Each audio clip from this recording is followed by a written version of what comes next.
Hey there everyone, welcome back to GameFind and to another Dexterity Week video. And today we're reviewing Ice School 2. Let's do it.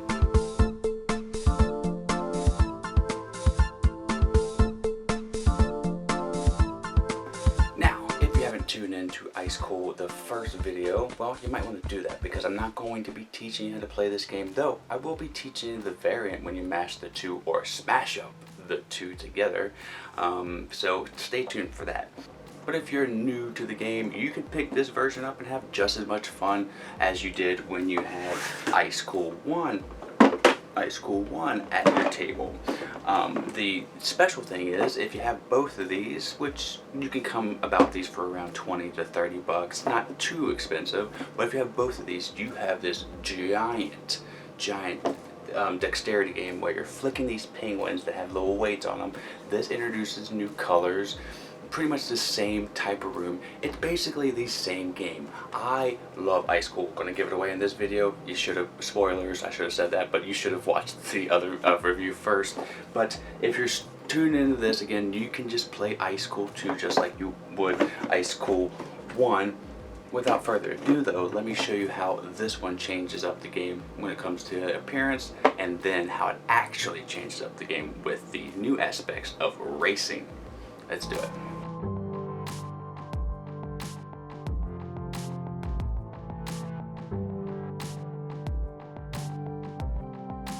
So this is what comes in the box of Ice School 2. Pretty much the same stuff, but with some variation. First, let's go to the fish. They are now plastic, and I don't know how I feel about this. They are lighter, but I do think they look crisper, so I don't know how I feel. I don't know if that was to save money or just to make it look different way, but there's that. Now these colors of these penguins are much better, with the exception of brown. I would replace that with green, and everything else is butter. I love this turquoise blue. I love that purple's in the game now, and the game comes with a manual for Ice Cool plus Ice School 2. Like I said, I'm not going to teach you how to play the basic game, but I will teach you how to play the mashup of the two. And then there are boxes upon boxes upon boxes, and I do believe that the art in this one's different from the art in Ice School 1. So good attention to detail. Now let's go ahead and show you the variant with the two games. Let's go. Alright, so this is a mix and match of one of the boards that I could actually fit on my camera somewhat. They get much bigger, but the orange rectangle here is for Ice School 2, and the red rectangles are for Ice School 1, so you can kind of have a mix and match of that. But you can get boards that actually slide, so you can slide them in between the turns, and it gets crazy. But they give you a guide on what to do. Now, the main thing here is you can play the game just like regular. If it's a 5 or up player game, there are 2 hall monitors instead of 1, but the best way to play, in my opinion, going to go ahead and give out that detail right now, is the racing. Now you can play as a team of just penguins by yourself, so you can take 2 of the penguins and flick them, or you can have players have a penguin apiece. Now on your turn, you get 2 flicks, so you could flick the purple one, or you could flick the green one. That's a terrible flick. Or you can flick one color twice. Now the name of the game is the same. You're trying to get through the doorway and get your fishes. Now it doesn't matter what color, either green or purple that's on the doorway, you claim it.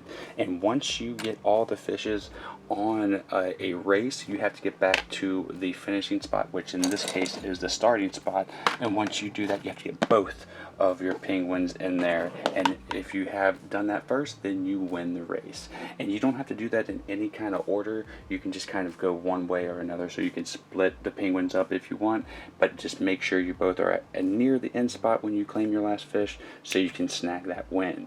And that's essentially it. It's just so cool. I mean, it's got a huge footprint, and it gets even bigger, but I mean, my mouth is just salivating when I see a game that is so big and is a dexterity game. And it looks pretty cool. I mean, check out that art. It's pretty neato. So let me go ahead and give you my thoughts if you don't already know, and then we'll give this game a final judgment. Let's go. And that is Ice Cold 2. I didn't think I could like this game more, but turns out I can. Yes, it gets a 93 from me. I gave Ice Cold 1 a 91, and it was because of a few things that, like the cards not having powers. Now, the cards don't have any powers in this, but the racing aspect, the cards just are thrown out the window. You're just trying to get these fish and get back to the room. That is a very streamlined process of this game, and it feels like you can do that even if you have one set, but it is not as fulfilling. I did just take one box's map and try to do a racing map with it, and I tried to do some kind of racing aspect to it. It felt a little, like I said, underwhelming. But when you smash the 2 up and you go with the giant size one, again, it does soak up a lot of space, huge footprint. So going into the game knowing that you're going to have to take out a big portion of possibly we play on the floor. That's why it's not like a perfect game all the way up until like 95s and up. But 93 is, like I said, a must-play game. Vine Award. It's just fantastic. It added just a little tweak to the game that made me and the colors. Oh yeah, the colors. Like the purple. I love green and purple. It's the channel's colors. So having the option of racing with both of those is super exciting. But that teal, mommy, that one, that probably my favorite color out of all of them. I'm sorry, green, but I just like the pastel color. The brown isn't too. They could have went with a like really dark brown, which would have been blah, but nice kind of subtle tan color, which is nice. But you'd think you would want more of a festive color because you have all these blues, greens, or anything like that. But I take or leave it, you know. And now this one, from my experience, is a little bit harder to find. So I will be leaving a link down below. Hopefully it comes in stock because it hasn't been for a while. I had to pick this one up on Board Game Geek.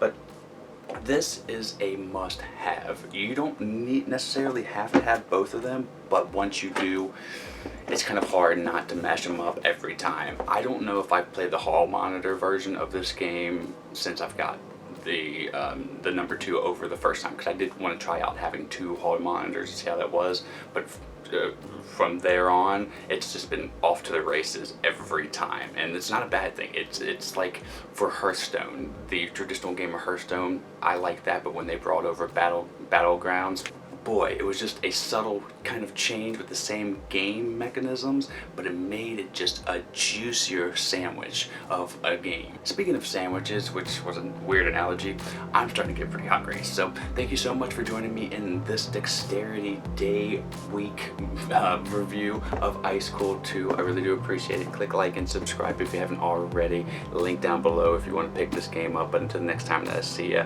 in the next Dexterity Week video, my name is Dave. Have a great rest of your day and a great time with all that you play. Keep those fingers nimble. Bye.